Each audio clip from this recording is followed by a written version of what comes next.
Baik, assalamualaikum warahmatullahi wabarakatuh. Perkenalkan, nama saya Rino Ridhoi dengan NIM 2111024411165.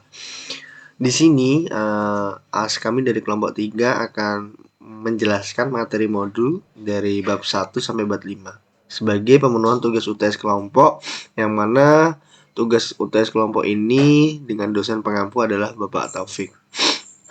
Langsung saja, saya akan memperkenalkan kelompok 3 siapa saja. Di sini ada Revi Fareza, saya sendiri, Al Munawwarah, Egy Ahmad, Ahmad Wahyudi, dan juga Bapak Suhermanto. Kemudian yang akan saya bawakan atau saya jelaskan di sini adalah modul pertama. Yang mana modul pertama ini adalah tentang intro network. Pengenalan tentang keamanan jaringan, maksudnya adalah network security. Ini adalah bidang yang berkaitan dengan melindungi jaringan komputer dari serangan atau ancaman yang dapat merusak, mencuri, atau mengubah data yang berada di dalamnya. Jadi keamanan jaringan ini mencakup berbagai teknologi ya, seperti praktik dan kebijakan yang dirancang untuk melindungi jaringan dari ancaman yang muncul dari luar atau dari dalam jaringan itu sendiri. Untuk beberapa teknologi yang digunakan dalam keamanan jaringan ini meliputi firewall, antivirus, dan enkripsi.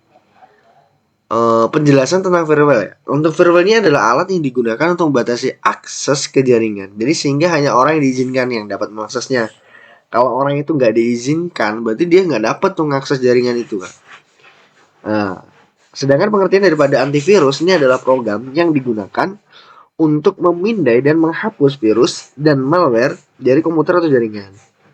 Yang terakhir adalah enskripsi. Pengertiannya adalah proses mengubah data menjadi bentuk yang tidak dapat dibaca oleh orang yang tidak berwenang. Selanjutnya adalah praktik keamanan jaringan. Ini meliputi penggunaan kata sandi yang kuat. Jadi kata sandinya itu harus kuat. Mungkin bisa A besar, A kecil, angka, tanda gitu ya. Memperbarui perangkat lunak secara teratur dan membatasi akses ke jaringan hanya untuk orang yang membutuhkannya. Untuk kebijakan keamanan jaringan ini mencakup aturan tentang penggunaan jaringan, hak akses, dan pemantauan aktivitas pengguna. Dalam lingkup yang lebih luas, keamanan jaringan itu juga melibatkan melindungi infrastruktur jaringan yang lebih luas, seperti internet, dari serangan dan ancaman cyber.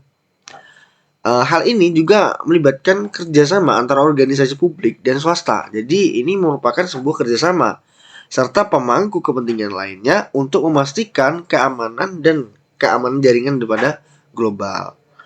Insya Allah itu tadi yang dapat saya sampaikan mengenai pembawaan materi bab 1. Ada kurang lebihnya saya mohon maaf yang sebesar-besarnya. Insya Allah akan dilanjut teman saya undur diri.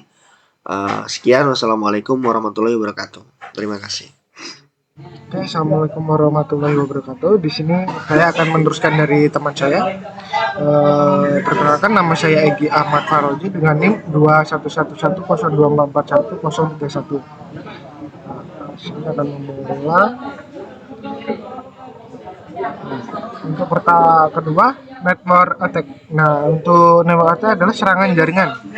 Adalah upaya yang dilakukan oleh seseorang atau kelompok untuk menembus atau merusak sistem jaringan komputer. Nah,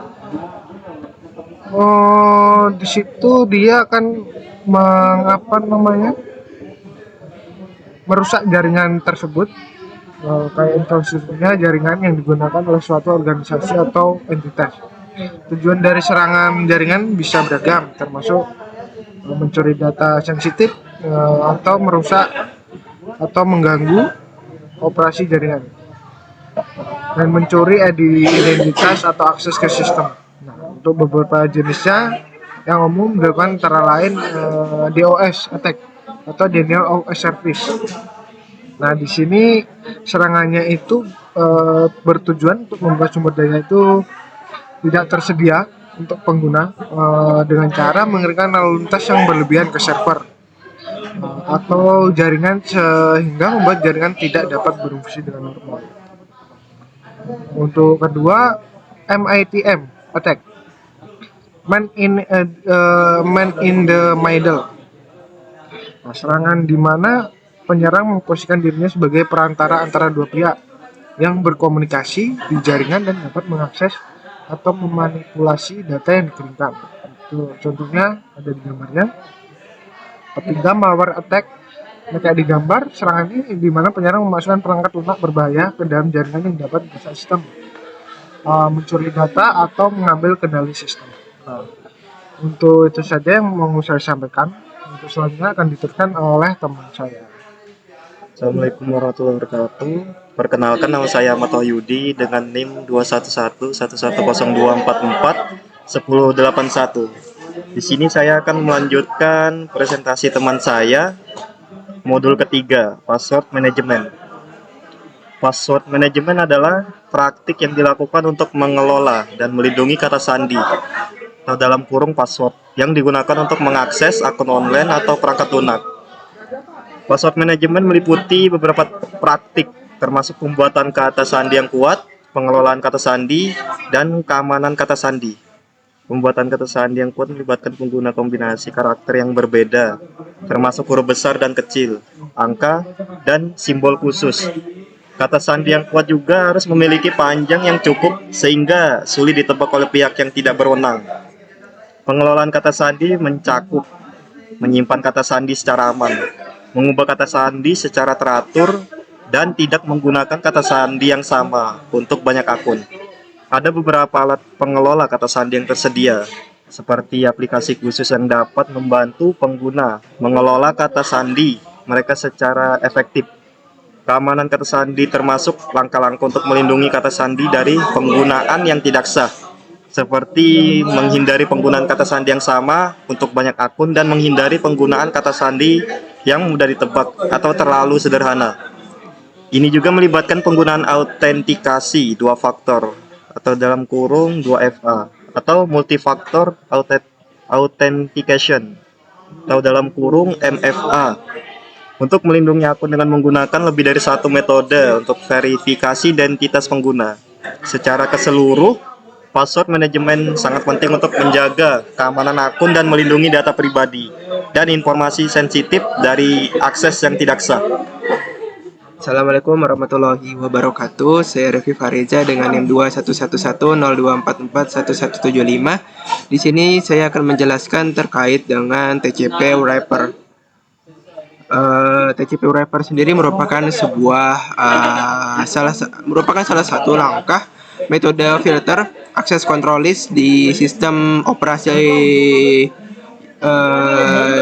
Unix-like untuk membantu membatasi suatu host yang ingin menggunakan service tersebut di dalam sebuah server. Program ini bekerja dengan cara membungkus Internet Daemon, aplikasi yang menjalankan service internet agar bisa lebih aman. TCP wrapper memiliki lapisan network yang digunakan untuk memonitor dan mengontrol traffic TCP yang terdapat di server pada level aplikasi. TCP wrapper sendiri adalah sebuah sistem yang menyediakan fasilitas seperti firewall, sebuah host dengan beberapa service, diisolasi dengan dari jaringan luar, fungsi yang disediakan seperti log dari request dan akses kontrol. Dalam TCP wrapper sendiri terdapat dua file konfigurasi utama, yaitu /etc/host.allow dan /etc/host.deny. Kedua file ini digunakan untuk mengatur akses ke layanan jaringan pada sistem. Dalam pengaturan ini, pembagian dalam TCP wrapper dapat dijelaskan sebagai berikut. Host.allow merupakan file di mana file ini digunakan untuk mengizinkan akses ke layanan jaringan dari IP address tertentu atau jaringan tertentu, di mana di dalam file ini kita dapat menuliskan daftar IP address atau jaringan yang diizinkan untuk mengakses layanan jaringan tersebut. Jika sebuah IP address atau jaringan tidak termasuk dalam daftar ini, maka akses ke layanan jaringan tersebut akan ditolak. Selanjutnya itu ada host.deny, di mana pada file ini digunakan untuk menolak akses ke layanan jaringan dari IP address itu sendiri. Dan juga di dalam file ini kita dapat menuliskan daftar IP address atau jaringan yang tidak kita izinkan untuk mengakses layanan jaringan tersebut. Jika sebuah IP address atau jaringan termasuk dalam daftar ini, maka akses ke layanan jaringan tersebut akan ditolak. Mungkin itu yang bisa saya sampaikan. Kurang lebihnya mohon maaf. Wassalamualaikum warahmatullahi wabarakatuh. Saya Almunawaro dengan NIM 2111102441181 akan melanjutkan penjelasan dari teman-teman saya, yaitu modul kelima tentang firewall if tables. Apa sih firewall if tables itu? Firewall sendiri adalah sebuah software atau hardware atau kombinasi keduanya maupun sistem itu sendiri untuk mencegah akses yang tidak berhak ke suatu jaringan, sehingga ada suatu mekanisme yang bertujuan untuk melindungi, baik dengan menyaring, membatasi, atau bahkan menolak suatu hubungan atau kegiatan dari luar ke dalam atau dari dalam keluar suatu segmen pada jaringan pribadi dengan jaringan luar yang bukan merupakan ruang lingkupnya berdasarkan aturan-aturan yang ditetapkan. Nah, segmen tersebut dapat merupakan sebuah jaringan workstation, server, router, atau local area network (LAN) maupun wireless. Selanjutnya, firewall if tables ini sendiri menggunakan teknik filtering pada paket-paket data yang diterima oleh jaringan. Paket-paket data ini bisa diblokir, dibatasi, ataupun juga dilewati sesuai dengan aturan-aturan yang sudah ditetapkan. Sebagai contoh, misalkan administrator jaringan dapat mengatur firewall if tables untuk hanya memperbolehkan akses jaringan dari komputer tertentu saja, atau membatasi akses ke situs web tertentu.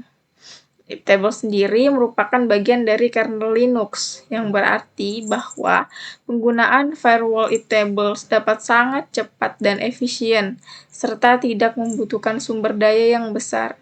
Nah, selain itu, firewall if tables juga sangat fleksibel, sehingga aturan-aturan dapat diatur sesuai dengan kebutuhan jaringan. Untuk mengatur aturan firewall if tables, administrator jaringan dapat menggunakan perintah-perintah if tables pada terminal Linux. Nah, perintah-perintah ini juga dapat digunakan untuk menambah, mengubah, atau menghapus aturan-aturan firewall if tables tersebut. Nah, secara keseluruhan, mengenai firewall if tables sendiri merupakan solusi yang kuat dan efektif untuk melindungi jaringan komputer dari serangan yang tidak diinginkan. Namun, untuk menggunakan firewall if tables dengan benar dan efektif, diperlukan juga pengetahuan yang cukup tentang sistem jaringan dan perintah-perintah if tables.